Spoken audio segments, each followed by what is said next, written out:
नमस्कार दोस्तों, मैं हूं शुभम और आज के इस वीडियो में हम इंडो इस्लामिक वास्तुकला के बारे में जानेंगे। यानी भारतीय इस्लामिक वास्तुकला क्या थी, इसकी क्या कुछ विशेषताएं रहीं, या इस्लामिक शासकों के आने से भारत में वास्तुकला के क्षेत्र में क्या कुछ परिवर्तन आया या शैलियों में जो बदलाव आया उसको हम समझेंगे। तो चलिए स्टार्ट करते हैं। आज के हमारे टॉपिक पर लौटते हैं। जो मुगल कालीन स्थापत्य था वो मध्य एशिया के इस्लामिक और भारतीय कला का एक मिश्रित रूप था। जैसे जैसे मुगल भारत में आए, उन्होंने मध्य एशिया से आए थे ये, और जो भारतीय कला थी उसका एक मिश्रित रूप देखने को मिला इनके भारत में आने में, क्योंकि ये फारस, ईरान जो है, मध्य एशिया, टर्की, गुजरात, बंगाल एवं जैनपुर आदि स्थानों की परंपराओं का मिश्रण देखने को मिलता है मुगल शासकों के आने के बाद भारतीय वास्तुकला या भवन निर्माण के क्षेत्रों में। जो मेहराब और गुंबदों का उपयोग ने इस अवधि के दौरान प्रमुखता प्राप्त की। जो शैली के दौरान जो निर्माण कार्य किया हुआ या इंडो इस्लामिक वास्तुकला के दौरान जो निर्माण हुआ उसमें मेहराब और गुंबदों का उपयोग प्रमुखता से किया गया, जबकि जो प्राचीन लिंटत शाहतीर शैली में ऐसा नहीं था, इन्होंने उसका स्थान ग्रहण किया।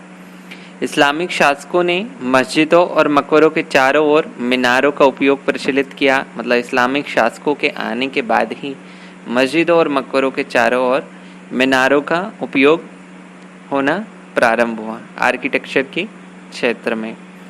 वही मानव और पशु आकृति के उपयोग से बचा गया। इंडो इस्लामिक वास्तुकला के दौरान मतलब मनुष्यों के और पशुओं के चित्रों या आकृतियों का प्रयोग कुछ कम किया गया है ना। इंडो इस्लामिक वास्तुकला में अलंकरण के स्थान के रूप में सुलेखन का उपयोग किया गया। मतलब सजावट के रूप में दीवारों पर कुछ लिखा गया। अलंकरण के लिए अरवेस्क विधि का प्रयोग किया। अरवेस्क विधि वो बड़े सिंपल वे में हम समझते हैं, जैसे मेहंदी के डिज़ाइन होते हैं वैसे ही अलंकरण के रूप में वैसे डिज़ाइन दीवारों पर या वास्तुकला में दिखाई देती है। भवनों में जाली का प्रयोग किया गया। यह इस्लाम धर्म में प्रकाश के महत्व को दर्शाता है। साथ ही बड़े पैमाने पर वास्तुकला के क्षेत्र में ज्यामिति सिद्धांतों का प्रयोग भी किया गया इंडो इस्लामिक शैली में।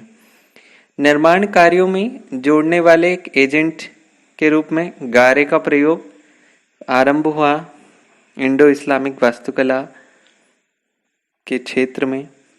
वही वास्तुकला की एक महत्वपूर्ण विशेषता थी, जो इंडो इस्लामिक वास्तुकला की एक महत्वपूर्ण सबसे विशेष विशेषता यह थी कि आंगन में फूलों और फव्वारों और छोटी नालियों के रूप में निर्माण कार्यों रूप में परिसर में पानी का प्रयोग किया गया। मतलब भवनों को ठंडा रखने के लिए या सजावट के तौर पर परिसर में पानी का उपयोग किया गया।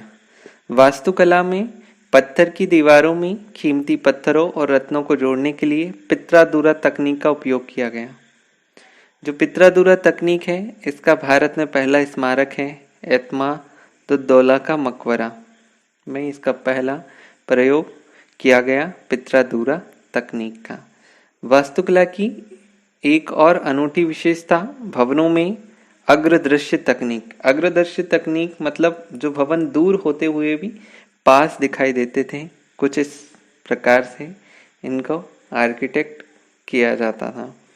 इंडो इस्लामिक शासकों ने बागों की चारवाक शैली, जिसमें एक वर्गाकार खंड चार आसन्न एक समान बागों में विभाजित किया जाता था। मतलब चारवाक शैली का प्रयोग भी इस्लामिक शासकों के आने से दिखाई पड़ता है। वही निर्माण हेतु ईंट, चूना पत्थर, प्लास्टर और गारे का उपयोग भी आरंभ हुआ। तो ये थी इंडो इस्लामिक वास्तुकला की कुछ विशेषताएं। अगर आपको वीडियो पसंद आया तो प्लीज़ वीडियो को लाइक कीजिए और चैनल को सब्सक्राइब कीजिए। धन्यवाद। फिर मिलते हैं अगले वीडियो में।